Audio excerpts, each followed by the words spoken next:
జరిగిన సంఘటన ఏదైతే ఉందో మీరు కొంచెం దగ్గర నుండి చూసినట్టున్నారు. ఆయన పాప అక్కడ నీరసంగా ఉండటం కానివ్వండి, అది ఏం జరిగింది? నీరసంగా ఉంటే ఎస్ఐ గారు తీసుకొచ్చారండి. తీసుకొస్తే నీళ్ళు ఇవ్వమంటే నీళ్ళు ఇచ్చాను. అప్పుడే మాస్క్ తీసి కడుక్కున్నాడు ఫేసు. కొంచెం టీ ఇచ్చున్నాను. టీ 2 సిప్పులు తాగేసి గ్లాస్ అక్కడ పెట్టి బండి దగ్గరికి వెళ్ళారు. ఎస్ఐ గారితోనే వచ్చారు, ఎస్ఐ గారితోనే వెళ్ళారు. కొంచెం పడిపోయి మాస్క్ తీయడం కానీ ఏదైనా జరిగింది? ఆ విషయం నాకు తెలియదు, పడిపోయింది. నన్ను పిలిచినప్పుడు అక్కడ కూర్చున్నారు. బండి హెడ్లైట్ ఊడింది, దానికి దారం కట్టడానికి ఎస్ఐ గారు పిలుచున్నారు. నేను పోయినాను, దారం కట్టినాను. ఆ బుల్లెట్ బండికి సైడ్ నా ఆ హెడ్ లైట్ దగ్గర చిన్న నట్టు ఉంటది, దానికి నేను కట్టిన దారం కూడా ఉంటది. కావాలంటే సీసీ కెమెరా అన్ని రికార్డ్ అయ్యి ఉన్నాయి. మొత్తం ఫుల్ క్లారిటీ ఉంటుంది సీసీ కెమెరా, చెక్ చేయండి కావాలంటే. అది జరిగింది. నీరసంగా ఉండటం జరిగిందా? నీరసంగా ఉన్నాడు, తాగినట్టుగా అలా ఏం లేదు, జస్ట్ నార్మల్ నీరసంగా ఉన్నాడు. అది ఏదైతే ఉందో పాపం ఆయన చాలా దూరం నుంచి ప్రయాణించినట్టుగా ఏమైనా అనిపిస్తుందా? ఆ విషయం నాకు తెలియదు. కస్టమర్ లాగా నేను ట్రీట్ చేస్తా గానీ రిచ్ గా ఉన్నాడు, చూడడానికి రిచ్ గా ఉన్నాడు. ఫేస్ కి మీసాలు గడ్డాలు ఏం లేవు. సుమారు ఎన్ని నిమిషాలు ఉన్నాయి? 7:30-8 వచ్చాడు. ఆ టైం అవుతుంది. 35 మినిట్స్ అక్కడ ఉంటాడండి. బుల్లెట్ బండి కూర్చున్నాడు, పక్కనే కూర్చున్నాడు. అవి కట్టిన సేపు ఉన్నాడు. ఒక 20 నిమిషాలు కూర్చున్నాడు. మేము అది టీ అయ్యి తాగేసరికి ఒక పావు గంట అయింది. తర్వాత వెళ్ళిపోయినారు. మేము ఐరన్ కట్టేలోపు స్టార్ట్ చేసుకుని వెళ్ళిపోయినారు. మీరు గమనించడం జరిగింది ఆయన్ని. ఆ రోజు ఏమైనా తెలిసింది, తర్వాత ఇట్లా హైలైట్ అయ్యేది 4 days తర్వాత తెలిసింది. ఆ బుల్లెట్ బండిని గుర్తుపట్టాను. హెడ్ లైట్ ఎలగట్లేదు, అది నాకు తెలుసు. సైడ్ సిగ్నల్ మాత్రం వెలుగుతున్నాయి. అప్పుడే గుర్తుపట్టాను బండి చూసి. ఫేస్ కూడా హెల్మెట్ తీయలేదు. ఫేస్ మాస్క్ ఒకటే తీసి ఫేస్ కడుక్కున్నారు. హెల్మెట్ అయితే తీయలేదు. ఎలా ఎటు నుంచి వెళ్ళిపోయారు? ఇలా వెళ్ళిపోయారు. ఏలూరు రోడ్డుకి వెళ్ళిపోయారు. ఏలూరు రోడ్డుకి వెళ్ళిపోయారు. అయితే సార్ ఏమైనా మాట్లాడడం జరిగింది? సార్ ఇక్కడ ఉండండి అంటే ట్రాఫిక్ ఎస్ఐ గారు మీరు నీరసంగా ఉన్నారు కదా, ఎస్ఐ గారు మాట్లాడారు. మీరు ఎక్కడికి వెళ్తున్నా అన్నారు. రాజమండ్రి వెళ్తున్నా అని చెప్పారు. బాగానే మాట్లాడారు. తాగినట్టుగా అలా ఏం లేదు, కొంచెం కూడా తాగినట్టుగా లేదు. నీరసంగా ఉన్నారు. ఇప్పుడు నేను వర్క్ చేస్తున్నాను, చాలా ఫేస్ చూడండి, నీరసంగా ఉన్నా. ఇదే విధంగా ఉన్నారు. తాగినట్టుగా అయితే ఏం లేదు. మట్టి అవడం జరిగింది అన్నారు. కాలుకి మట్టి అంటింది, ఇక్కడ కాలుకి ఇక్కడ ఈ సైడ్ కొంచెం మట్టి అంటింది. నేను ఇటు సైడ్ మాత్రం ఇలాగే చూశాను. మాస్క్ తీసుంది. కూర్చున్నారన్నా? నా దగ్గరకు వచ్చినప్పుడు మాత్రమే కూర్చున్నారు. 35 మినిట్స్ మాత్రమే నాకు ఐడియా ఉంది. తర్వాత వెళ్ళిపోయినారు, స్టార్ట్ చేసుకుని వెళ్ళిపోయినారు. నేను ఆ లైట్ కి దారం ఉండలేదు, ఐరన్ కోసం హోటల్కి వచ్చాను, స్టార్ట్ చేసుకుని వెళ్ళిపోయినారు. ఎలా అనిపించింది అన్న పాప ఆయన పొజిషన్ చూసినప్పుడు? సార్ ఇక్కడ ఉండొచ్చు కదా, కాసేపు రెస్ట్ తీసుకోవచ్చు కానీ అడగడం జరిగింది. ఎస్ఐ గారు చెప్పారు, మీరు బండి తోలేరు కదండి, ఇన్నో హోటల్లో రెస్ట్ తీసుకోవచ్చు కదా, రిచ్ గా ఉన్నారని చెప్పేసి మాట్లాడాము. లేదా వెళ్ళాలని చెప్పేసి వెళ్ళినారు. టీ ఇచ్చారంట కదా మీరు? టీ వాటర్ 2 ఇచ్చామండి. చెప్పారా ఏమన్నా? డబ్బులు కూడా ఏమన్నారు. ఎస్ఐ గారు అమ్మడు వచ్చారు, మేము ఆయన ఫ్రెండ్ అనుకుంటాం కానీ ఎలా ట్రీట్ చేస్తామని. అమౌంట్ కూడా నేను తీసుకోలేదు టీకి వాటర్ కి. ఎస్ఐ గారే తీసుకొచ్చారు. ఎస్ఐ గారు పొజిషన్ బట్టి మీరు ఎస్ఐ గారు అమ్మడు తీసుకొచ్చారు. ఇప్పుడు నేను మీ అమ్మడు వస్తే మీలాగా నన్ను ప్రెస్ అనుకుంటారు కదా, అదే విధంగా ఎస్ఐ గారు అమ్మడు వచ్చేసరికి నేను ఎస్ఐ గారి ఫ్రెండ్ అనుకుని వాటర్ టీకి ఇచ్చాను. డబ్బులు ఏం తీసుకోలేదు. హెడ్ లైట్ కట్టితే ఆగిందంటారు, ఊడిపోయింది. ఆ దారం ఊడిపోయిందండి. ఐరన్ రోప్ కోసం వచ్చినాను, లోపు స్టార్ట్ చేసుకుని వెళ్ళిపోయినాను. ఎలా అనిపించింది అన్న పాప? ఆయన ఏమైనా వాదించడం జరిగింది? ఎందుకు సార్ వెళ్ళడం, చాలా దూరం వెళ్ళాలంటున్నారు కదా. రెస్ట్ గారితో మాట్లాడాలండి. 5 మినిట్స్ అక్కడ మాట్లాడారు. నేను దారం తెచ్చేలోపు అదే రాజమండ్రి అర్జెంట్ గా వెళ్ళాలని చెప్పేసి వెళ్ళిపోయినారు. అది ఇక్కడ నుంచే ఏదైతే ఉందో టీ ఇచ్చడం జరిగింది. 25 నిమిషాల పాటు ఇక్కడే ఉన్నారనేది పోలీసు వారి వాదన. ఇటుపక్క చూసుకుంటే 35 నిమిషాల వరకు ఇక్కడే ఉన్నారని ట్రాఫిక్ కానిస్టేబుల్ గారు చెప్పడం జరిగింది. ఎస్ఐ గారు అయి ఉంటారు మేబీ, ఆయన చెప్పడం జరిగింది. మీరేమంటారు ఇప్పుడు? సార్ ఇది చూడడానికి చాలా వింతగా ఉంది, విచిత్రంగా ఉంది. నాకైతే టోటల్ ఎపిసోడ్ నేను గమనిస్తూనే ఉన్నాను. ఇన్వెస్టిగేషన్లో ఏం లేదు. పోలీసు వాళ్ళు పట్టుకోవాలంటే 5 నిమిషాలు సార్. అంటే మా బ్రదర్ తెలిసి ఆయన ఒక డాగ్ స్క్వాడ్లో పనిచేస్తాడు. డాగ్ డెమోలు నేను చాలా చూశాను. ప్రవీణ్ గారు డెడ్ బాడీ ఉన్నప్పుడు అక్కడికి డాగ్ స్క్వాడ్ని పిలిచి ఆయన ఫుట్ ప్రింట్ ఉంది, ఆ ఫుట్ ప్రింట్ని వాసన చూపిస్తే కుక్కెళ్ళి పట్టేసుకుంటుంది సార్. డాగ్ వెళ్ళి మనిషిని క్యాచ్ చేసేస్తుంది. ఆయన బండి కానీ ఆయన బట్టలు కానీ ఆయన ఏదైనా ఏ వస్తువు అయినా ఒక్కసారి డాగ్ స్క్వాడ్ని అక్కడ వదిలి డాగ్ను వదిలితే అదే ఎవరు అక్కడ ఫాలో అయ్యారో బస్సు ఎక్కి దాకా వెళ్ళినా అది మనకి చెప్తుందండి. సర్కిల్ నుంచి ఆయన యూటర్న్ తీసుకుని ఏలూరు వైపు వెళ్ళడం జరిగింది. అంటే రాజమండ్రి వెళ్ళాలి కాబట్టి ఇటు నుంచి వెళ్ళాలి అని చెప్పి అడుగుతున్నారు. ఇప్పుడు ఎంత దూరం వెళ్ళి ఉంటారు? మధ్యలో ఇంకెక్కడన్నా పాస్ తీసుకుంటారు. ఎందుకంటే ట్రాఫిక్ కానిస్టేబుల్ గారు ఎక్కడ ఆయన ముందు సేవించలేదని చెప్పారు. Point number 1. రెండోది మేబీ ఎండ దెబ్బ తగిలి ఉండొచ్చు, అంత దూరం ప్రయాణించారు కాబట్టి. ఏం చేస్తారు ఒకసారి సార్? విజయవాడలో ఎండలు ఎక్కువ ఉన్నాయి. ఒకవేళ ఆగినా ఇక్కడ దాకా ఆయన రాలేదని నా అయితే ఉద్దేశం. ఇక్కడ ఫోటోలు అనేది ఒక ఫోటోతోనే అయిపోతుందా? వీడియోలు ఉంటాయిగా, వీడియోలు ఉంటాయి. ఒక ఫోటోతోనే ఒక క్లిప్పింగ్తోనే అయిపోదు. క్లిప్పింగ్లు ఫోటోలు అయితే మనం చాలా తీయవచ్చు. అంటే ఇది అనుమానాలు క్లారిటీగా ఒక క్లారిటీగా నిష్పక్షపాతంగా దర్యాప్తు జరిపి అసలు ఏమైంది ఎండ్ టు ఎండ్ మొత్తం అంతా పోలీసు వారు బయట పెట్టగలిగితే నేను చెప్పినట్టే అసలు డాగ్ స్క్వాడ్ రాలేదండి. మనిషిని నమ్మలేము మనం. ఒక డాగ్ స్క్వాడ్ని తీసుకొచ్చి అక్కడ స్పాట్లోంచి వెళ్తే ఆయన అసలు ఎక్కడెక్కడ తిరిగాడు ఏంటి అన్నది మొత్తం అంతా వచ్చేస్తుంది ఈ పాటికి మనకి. అది కూడా మరి మరి పోలీసు వారికి మరి రాలేదు ఏందో తెలీదు. అది మరి సారు ఇక ఆ పరిస్థితులు అయితే ఉండరండి. ఎవరు కూడా ఫోన్ చేస్తారు కదా, పడిపోయి లేకపోతే ఏదో ఉంటే ఆయన ఏమీ అనాది కాదు. ఎవరు కూడా ఫోన్ చేస్తారు, ఫోన్ తన భార్యగానే చెప్తాడు. ఎంతమంది కోట్లాది మంది విశ్వాసులు ఉన్నారు, ఎవరి గోళ్ళకి చెప్తాడు ఆయన. మరి ఆయన అయితే పడిపోయి అలాగా ఏం దిక్కులేని వాళ్ళకి కూడా ఎవరు ఫోన్ నెంబర్ ఉంటుంది, ఎవరి గోళ్ళకి మెసేజ్ పాస్ చేస్తారు. అలాగా ఆయన అంత అన్కండిషనల్గా అంత మరి టైట్ కండిషన్లో ఎవరి గోళ్ళకి చెప్తాడు కదండి, ఇన్ఫర్మేషన్ ఉంటుంది కదా. మరి ఇక్కడ ఉన్న వాళ్ళు అయితే ఆయన ఇక్కడ పడిపోయి ఉన్నానంటే 100,000 మంది వచ్చేద్దరండి ఇక్కడికి. అలాంటిది ఏమీ లేదు. మరి అలాంటిది ఏమి లేకుండా ఇదంతా ఏదో పొద్దున్న చూసుకున్నట్లయితే టీ స్టాల్ కుర్రాడు ఏమన్నాడంటే ఇక్కడే కూర్చోబెట్టామంటారు, ఈ ప్లేస్ ని చూపిస్తున్నారు. ఈ ప్లేస్ ని చూపించి ఇక్కడ మట్టి అయితే అయి ఉండొచ్చు అంటున్నారు. సార్ ఇది సెన్సేషన్ కేసు. ఒకసారి డాగ్ స్క్వాడ్ తీసుకొచ్చి సెర్చ్ చేయమనండి. ఈ ప్లేస్ లో కూర్చున్నా లేదా డాగ్ స్క్వాడ్ తీసుకురమ్మనండి. డాగ్ వచ్చి చెక్ చేస్తుంది ఎక్కడెక్కడ తిరిగాడు ఏంటి అన్నది. ఆయన స్మెల్ చూసి ఇక్కడ కూడా డాగ్ స్క్వాడ్ తిరిగితే డాగ్ స్క్వాడ్ సెట్ చేస్తుంది. అసలు మీరు డాగ్స్కి ఎంత సెన్సేషన్ కేసులో డాగ్ స్క్వాడ్ని కానీ లేకపోతే టెక్నికల్ ఎవిడెన్స్ కానీ ఎందుకు మీరు చేసుకోలేకపోతున్నారో నాకు అర్థం కావట్లా. 5 నిమిషాలు అండి కేసుని ఇచ్చేయాలంటే 5 నిమిషాలు 10 నిమిషాల్లో మనం జాగ్రత్తగా దీన్ని ఒక సాయంత్రానికి వచ్చేస్తాను క్లారిటీ. ఇక్కడ ఎంత కూర్చోండగా ఎవరో చూస్తారు కదండి. ఎంత యాక్సిడెంట్ అయితే ఇక్కడ రోజు నేను ఆ టైంకి వెళ్తాను, ఏదో ఇక్కడే నేను బండి పెడతాను సార్. అక్కడ నేను బండి బై చేసి నేను డైలీ సర్వీస్ చేస్తానండి.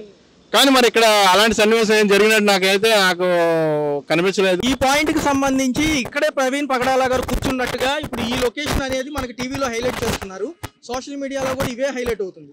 ఈ గ్రిల్ కానివ్వండి ఇది కానివ్వండి, ఇక్కడ ఎంతవరకు కూర్చోగలుగుతారు ఏమండి మీరు చూపించండి. ఇక్కడ మనిషి అన్న కూడా ఎవరైనా కూర్చోగలరా? నేను కూర్చుంటే ట్రై చేస్తాను. చూడండి ఆయన పర్సనాలిటీ. ఇదిగోండి కూర్చొని ప్లేస్ లేదు. ఇక్కడ ఎలా కూర్చుంటామండి? అసలు ప్లేస్ లేదు, ఇక్కడ బెంచ్ లేదు, ఏమీ లేదు. ఈ ప్లేస్లో కూర్చోవాలంటే మరి కూర్చుని ప్లేస్ కాదండి ఇది. ఇంత గ్యాప్లో 2 ఇంచెస్ గ్యాప్లో ఎవరు కూర్చోరు మనిషి.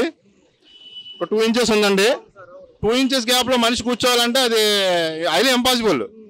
అది మరి అది మనకి వెస్ట్ బైపాస్ అందుబాటులో లేదంటారా? అటు నుంచి వచ్చిండే పని కదా.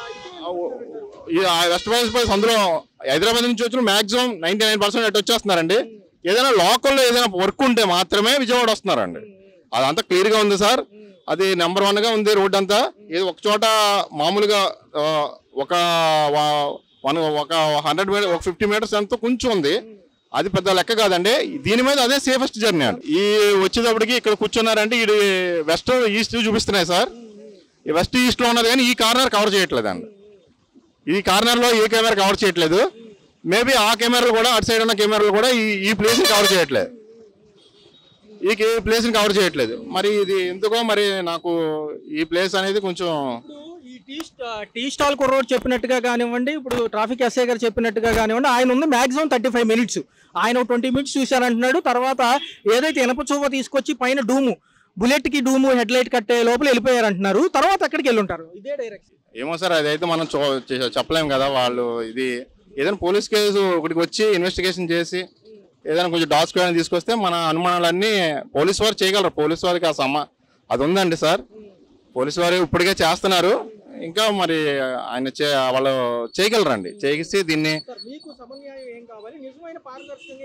ఇన్వెస్టిగేషన్ చేస్తే బాగుంటుంది. సెన్సేషన్ కేసు సార్ కదా సార్. ఇది ఇన్వెస్టిగేషన్ పక్కగా ఇప్పటికే జరుగుతుంది. ఇంకా లోతుగా డీప్గా హైదరాబాద్ కాడి నుంచి కొంచెం లోతుగా చేస్తే బాగుంటుందని ఆశిస్తున్నాను. సంబంధించి కొన్ని అనుమానాలు ఉన్నాయంటున్నారు ఇక్కడ వ్యక్తులు. వీటి గురించి కొన్ని బైట్స్ తీసుకుందాం. సార్ నమస్తే అండి. ఇక్కడ రామర్పాడ్ రింగ్ అనే చోటు ప్రవీణ్ అనే కూర్చున్నారు అని చెప్తున్నారండి. ఈ ప్లేస్ లో కూర్చున్నారని చెప్తున్నారు. మరి ఇదిగోండి ఈ ప్లేస్ చెప్తున్నారు. ఇక్కడ కూర్చున్నారు, 1 గంట 2 గంటలు కూర్చున్నారు ఆయన అని చెప్తున్నారు ప్రవీణ్ అన్నయ్య గారు. ఇక్కడ ఏ విధంగా కూర్చుంటారండి? ఈ యొక్క ప్లేస్ లో 5 నిమిషాలు కూర్చోడు అక్కడ కుదరదు. ఇక్కడ ఇదిగోండి ఈ ప్లేస్ లో ఎలా కూర్చుంటారు? అసలు ఇదైతే నిజం కాదండి. ప్రవీణ్ అన్నయ్య గారు అయితే ఇక్కడ కూర్చోలేదు, ఇక్కడ చేయలేదు. ఏమేమి అనుమానంటే ప్రవీణ్ అన్నయ్య గారు అంత హైట్ అంత పర్సనాలిటీ ఉండదండి, అది వేరే వ్యక్తి. ఎందుకంటే మేము చాలా మీటింగ్స్ లో చూసాము, ఆ వ్యక్తిని మేము చాలా ప్లేసుల్లో చూసాము. ఆ ప్రవీణ్ అన్నయ్య అనే వ్యక్తి అంత హైట్ అంత పర్సనాలిటీ ఉండదండి, అదైతే నేను చెప్తున్నా కదా నిజంగా. మరి సీసీ కెమెరాలు ఉన్నాయండి, మరి అక్కడ కూర్చున్న ఎస్ఐ గారు ఎవరైతే ఎస్ఐ గారు ఒక 2 ఫోటోలు రిలీజ్ చేశారండి, మీడియాలో అవి ట్రోల్ అవుతున్నాయి. ఆ యొక్క ఫొటోస్ గురించి చూపిస్తున్నారు కానీ మరి ఇక్కడ ఇంత ఇదిగా సీసీ కెమెరాలు ఉన్నాయి, మరి అక్క వీడియో రికార్డింగ్ అయ్యింది కదండి. ఆ సీసీటీవీ ఫోటేజ్ మరి ఎందుకు బయట పెట్టట్లేదు? మరి చూడండి ఆ సీసీటీవీ ఫోటేజ్ ఎటైతే ఉందో కరెక్ట్ గా ఇదిగోండి అదే ప్లేస్ లో ఉంది. మరి అదంతా మరి వీడియో ఇప్పుడు వచ్చారు, ఎస్ఐ గారు మాట్లాడారు, ఆయన ప్రవీణ్ అన్నయ్య గారు టీ తాడాకి వెళ్ళారని చెప్తున్నారు కదా, మరి అంతా రికార్డింగ్ అయ్యిద్దండి. మరి ఆ రికార్డింగ్ బయట పెట్టమనండి. ఆ బైక్స్ ఇచ్చారండి, ఇక్కడ ఇచ్చా అంటున్నారు, మరి మనకైతే తెలియదు. మరి ఇదిగోండి ఆ వీడియో రికార్డింగ్ ఉన్నది. ప్రతిదీ ఇప్పుడు హైవే కాబట్టి ఒక జంక్షన్, మెయిన్ జంక్షన్ కాబట్టి ప్రతిదీ కూడా పిన్ టు పిన్ రికార్డింగ్ అయ్యిద్ది. మరి ఆ రికార్డింగ్ అంతా విజువల్స్ అన్ని బయట పెట్టాలి. మరి అదైతే ప్రవీణ్ అన్నయ్య అయితే కాదండి, ప్రవీణ్ పగడాల గారు అయితే కాదు. లేదండి, ఆయన మాస్క్ గురించి పక్కన పెడితే ఒక వ్యక్తి ఎలా ఉంటాడో మనకు తెలియదండి. ఒక హైట్ ఒక షార్ట్ గా ఉండేవారు అన్న అంత పర్సనాలిటీగా ఉండదు, అన్నకు పొట్టకాడు ఉండదండి. మరి ఆ పొట్ట ఉంది, అంత హైట్ ఎలా ఉంటారు?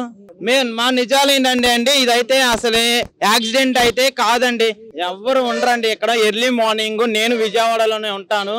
ఇది ఎర్లీ మార్నింగ్ ఏంటంటే కొంతమంది ఒక వాకింగ్ కి అట్లా వస్తారండి, అంతే. ఇది దానికోసం యూజ్ చేసుకుంటారు. ఈ యొక్క ప్లేస్ లో 2 గంటలు ఇదిగోండి విగ్రహాలు ఉన్నాయి, ఇదే ప్లేస్ లో అన్నయ్య కూర్చున్నా అన్నారు. ఈ ప్లేస్ లో ఎలా కూర్చుంటారండి? అసలే ఒక మనిషి నేను కూర్చుని చెప్పినా, ఇదిగోండి నాకు కూర్చోడాకే లేదు, ఎలా కూర్చుంటా నేను? లేదండి, నేనే ఇంకా సన్నగా ఉన్నాను, ఆ అన్న ఇంకా హైట్ గా ఉండి అంత పర్సనాలిటీ మీద అసలు ఎలా సాధ్యం అవుతుంది ఇలా కూర్చోడానికి? 2 గంటలు ఎలా కూర్చున్నారు సార్ చెప్పండి మీరే. సంబంధించి అది లైట్ పగిలిపోవడం, హెడ్ లైట్ కి తాడు కట్టడం అనేది చూసారు అంటున్నారు కదా, ఏం చెప్పాలి? లేదండి, ఆయన అయితే చూసుంటారు, అదైతే ప్రవీణ్ అన్నయ్య గారు కాదండి, అది వేరే వ్యక్తి. ఇది ఏంటంటే మొత్తం సృష్టించారండి, ఇది అంతా సృష్టించిందే. అవునండి, సీసీ డైరెక్షన్ అయితే ఇటే చూపిస్తుంది. ఆ యొక్క వీడియోని మరి బయటికి రిలీజ్ చేస్తే వచ్చింది. ఇగో ఈ యొక్క ప్లేస్ లో అన్నయ్య ఇప్పుడు ఎస్ఐ గారు ఆ లోపల నుండి రావడం కానీ, ఇక్కడికి ప్రవీణ్ పగడాల అన్నయ్య మాట్లాడడం కానీ, ఆయన టీ తాగేసి వెళ్ళిపోయి అన్నారు. ఇదే వేరే వెళ్ళాలి, వెళ్తే ఇది ఒక్కటే అండి దారి, వేరే దారి ఏం లేదు. మరి అందులో కూడా రికార్డింగ్ అవ్విద్ది. మరి అది మరి అది కూడా దీన్ని ఇక్కడ కూడా ఉంది. అంత పెద్ద వ్యక్తి అండి, ఎలా రోడ్డు మీద కూర్చుంటారండి? ఆయనకి విజయవాడలో ఎంత మంది అభిమానులు ఉండరు? ఇక్కడ కూర్చోవాలన్న అవసరమే ఉందండి. ఒక పాస్టర్ గా ఆయన ఎంతో మంది పేద పిల్లల్ని పోషించి ఎన్నో చేస్తున్నారండి. అలాంటి వ్యక్తిని ఇలా ట్రోల్ చేయడం కరెక్ట్ కాదండి. ఏమండి ఇప్పుడు టీ తాగారు, టీ స్టాల్ అయినా చెప్పిస్తున్నారు అంటున్నారు. ఏమండి ఆయన ఒక వ్యక్తి, ఆయన్ని ఏదైనా చెప్పమని చెప్తారు. ఎందుకంటే ఆయన వ్యాపారం మీద దెబ్బ తగిలిద్ది. ఆయన్ని ఉన్న పలంగా ఇక్కడ నుండి తీసి పారదెంగమన్నా కానీ ఆయన అడిగే వాళ్ళు ఉండరు. ఆయన్ని బెదిరించి చెప్పించారు అనుకోవచ్చు. ఆయన ఏదైనా చెప్పగలుగుతాడు, ఆయనకి బలగం ఉండదు. మరి ఒక హోటల్ అయినా మరి ఆయన ఏది చెప్పమంటే చెప్తాడండి. మరి లేదు సార్, ఇది ఈ యొక్క ప్లేస్ లో ఎలా కూర్చుంటారండి? కూర్చోడు అక్కడ సరిగ్గా ప్లేస్ లేదు. ఇంకా కూర్చుంటే కింద కూర్చోవాలి. కింద ఏ విధంగా కూర్చుంటారు? లేదండి, ఒక ఫ్యాంట్ కాడ అన్నయ్య ప్రవీణ్ పగడాల అన్నయ్యది వేరే ఫ్యాంట్. ఈ వీడియోలో ఈ సీసీటీవీ ఫోటేజ్ లో ట్రోల్ అయ్యేది వేరే ఫ్యాంట్ కాడ వేరే కలర్, అది మ్యాచ్ అవ్వట్లేదండి. ఒక బండి కాడ వెనకమాల చాలా వేరు డిఫరెన్స్. అది హ్యాండిల్ కి ఫోన్ పెట్టుకునేది ఒకటి క్లిప్ ఉందండి, అక్కడ యాక్సిడెంట్ అయిన బండికి లేదు. మరి దీన్ని ఏమంటారు? మరి ఇక్కడ కెమెరాలు ఉన్నాయి, ఆ కెమెరాలు ఎందుకు బయటికి రావట్లేదండి?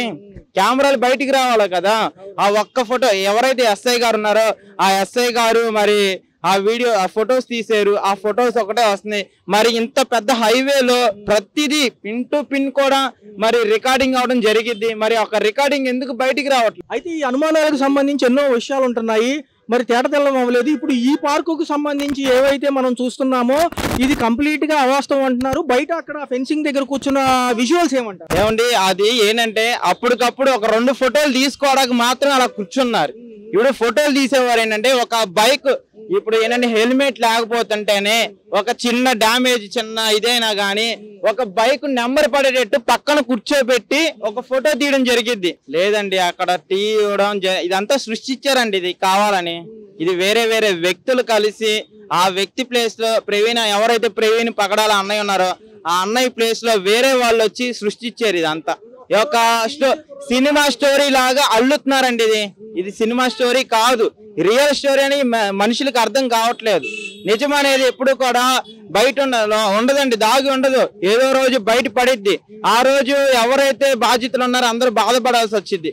ఈ రోజుకి కూడా అండి ఒక భర్తను పోగొట్టుకున్న ఎవరైతే బ్లెస్సీ అక్క గారు ఉన్నారో ఆ అక్క గారు ఏమంటున్నారంటే మా భర్తని చంపిన వారిని క్షమించండి, క్షమించండి. మా భర్తని ఎవరైతే చంపారో ఏంటండి ఒక లోకం ఈ యొక్క 2 తెలుగు రాష్ట్రాల్లో జనాలు కోపంతో రగిలిపోతున్నా గానీ ఎవరైతే ఒక భార్య ఉందో ఆ భార్య ఇంకా కోపంతో రగిలిపోవాలి. అలాంటిది ఆ అక్క గారు నా భర్తని ఎవరైతే చంపారో వారిని క్షమించేసా, నేను నా భర్తని ఇచ్చేయండి నాకు అని చెప్తున్నారండి.